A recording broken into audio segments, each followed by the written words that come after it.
नमस्कार, मैं प्रज्ञा झा आप सभी का हिंदुस्तानी मीडिया में बहुत बहुत स्वागत करती हूँ। इसी के साथ आज की खबर पे नज़र डालते हैं। धन्यवाद।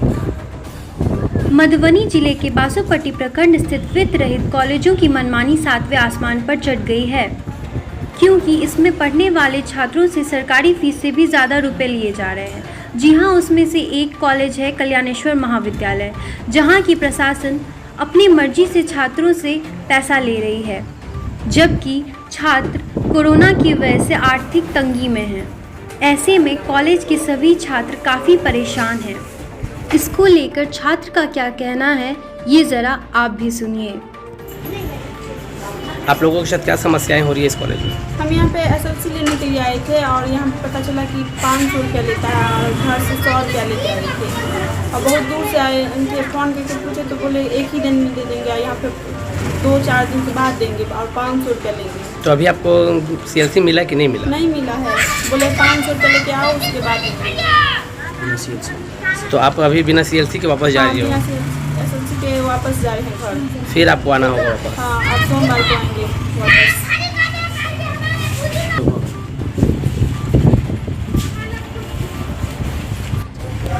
हाँ, आप लोगों के साथ क्या समस्या हो रही है इस कॉलेज में? हम लोग का यहाँ 520 रुपये लेता है, रसीद काटा है 400 ही का।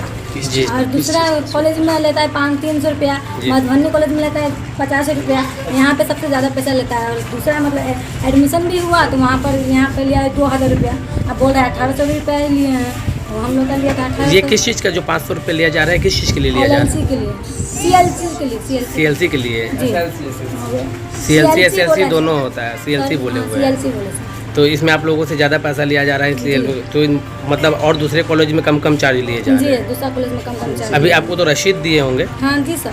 कितने का रसीद दिए हैं? 400 का रसीद दिया है, लिया है 520 रुपया। 520 रुपया। दिखाइए, रसीद दिखा दीजिए। देखिए 400 रुपया।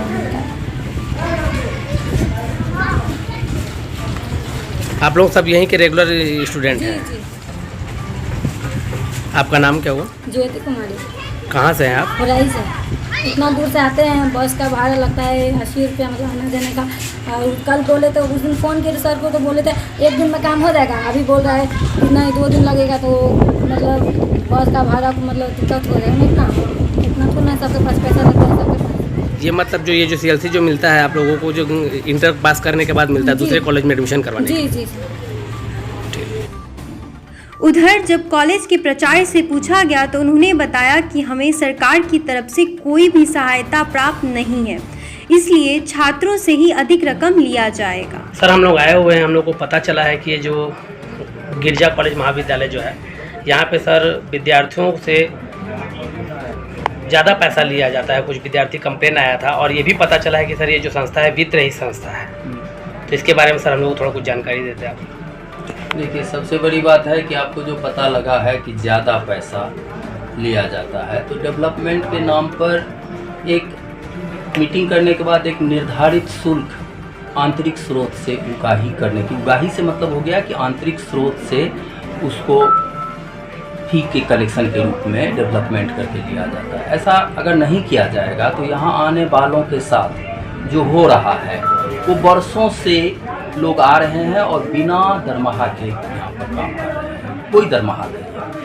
सरकार जो निकाले हुआ है मार्ग निर्देशिका, उसमें कहे हुआ है कि आंतरिक स्रोत से आपका जो उगाही होगा उसका 70% आप जो है सो कर्मी के वेतन मद में खर्च कीजिए।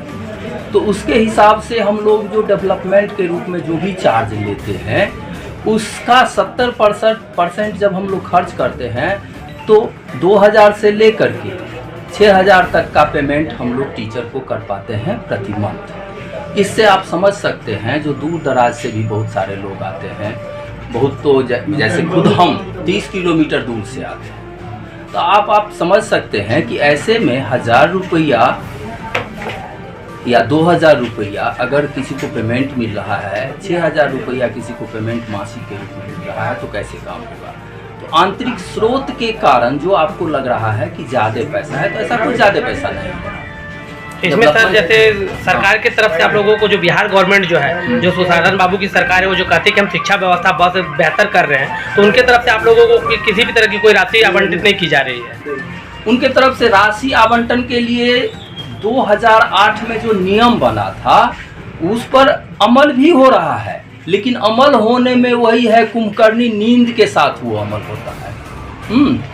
तो 2016 से हम लोगों का बकाया बाकी है और वो विद्यार्थी को गिन करके विद्यार्थी पर पैसा देते हैं। जो भी कुछ हम लोगों को मिलता है, जैसे मान लेते हैं पहले तो हम लोगों को 22,000 रुपया करके मिलता था जी, और अभी जो है सो मैक्सिमम लिमिट 50 लाख को टच किया है। तो वैसे में भी तकरीबन 1 लाख रुपया सालाना मिलता है। वो भी विगत 2016 से बकाया है, या मतलब 16/5/21 6 सालों से सर जैसे कि मान लीजिए आप लोगों की संस्था में बहुत सारे शिक्षक ऐसे हैं जो उन्होंने अपने 30 साल 40 साल दिया और उसका रिटायरमेंट होने के बाद तो फिर उनको कोई राशि नहीं दी जाती होगी, कोई किसी तरह का सरकारी तरफ से कोई सहयोग नहीं दिया जाता होगा। अभाव में मर गए हैं, दवा के अभाव में मर गए हैं। यहाँ तो हमको लगता है कि मजाक बना दिया गया है शिक्षा व्यवस्था को।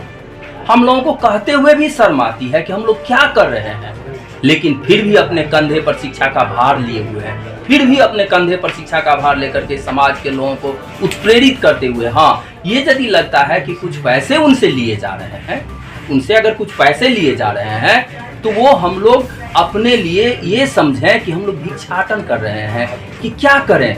यहाँ तो जिंदा रहना ना है, और जिंदा रहने के लिए समाज से रिक्वेस्ट करते हैं। समाज से तो इतना भी रिक्वेस्ट करते हैं कि बच्चे को आने दीजिए, लेकिन गार्जियन कहते हैं कि बिना परीक्षा का ही पास हो जाता है। कोई रूले रेगुलेशन नहीं। हम लोग कॉपी जांच में जब जाते हैं तो हम लोगों पर दबाव बना दिया जाता है कि आप लोग रिजल्ट बढ़ाते जाइए। गजब हाल है। तो यहाँ जो भी सरकार की व्यवस्था है हम लोगों को अनुपालन करना ही पड़ेगा। यहाँ पे सर जैसे शिक्षक की जो बहाली की बात होती है, तो अभी तक जैसे हम देख रहे हैं कि दिन पर दिन आपकी गिरजा जो विद्यालय हैं यहाँ के शिक्षक कम ही होते जा रहे हैं, रिटायरमेंट के बाद घर चले जा रहे हैं, नए शिक्षक और इसमें सर जुड़ नहीं रहे हैं। इसका क्या कारण है? इसका कारण है सरकार की पॉलिसी।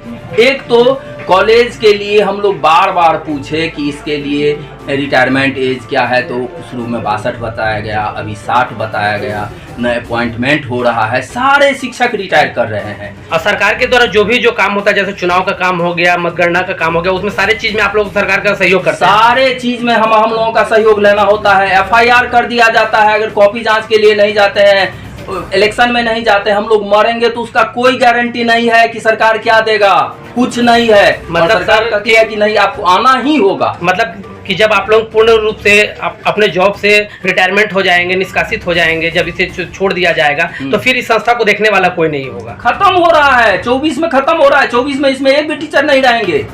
गिरजा कल्याणेश्वर में, सिर्फ गिरजा कल्याणेश्वर की बात हम नहीं कर रहे हैं, बिहार के तकरीबन 90% जो इंटरमीडिएट कॉलेज हैं उनमें शिक्षक 0 हो जाएंगे। गांव देहात के बच्चे कहां पढ़ेंगे? सरकार की जो भी पॉलिसी हो रही है, गजब की पॉलिसी हो रही है। बना हुआ इंफ्रास्ट्रक्चर है, यहाँ दान करके पूरा ये कैंपस दिया गया है समाज के लोगों का, उसका कोई महत्व नहीं। सरकार के ये विधायक लोग जो है ना, विधायक लोग हैं, सरकार लोग हैं, सब मिली भगत करके केवल अपने पेट की पूजा करने में लगे हुए हैं। समाज के शिक्षा व्यवस्था को सुधारने का इनका कोई रिस्पॉन्सिबिलिटी नहीं है। यही बात हम बोल रहे हैं ना, आप फ्लैश कीजिएगा ना, सरकार का एक्शन होने लगेगा। करे एक्शन, हम लोग तो मरे ही।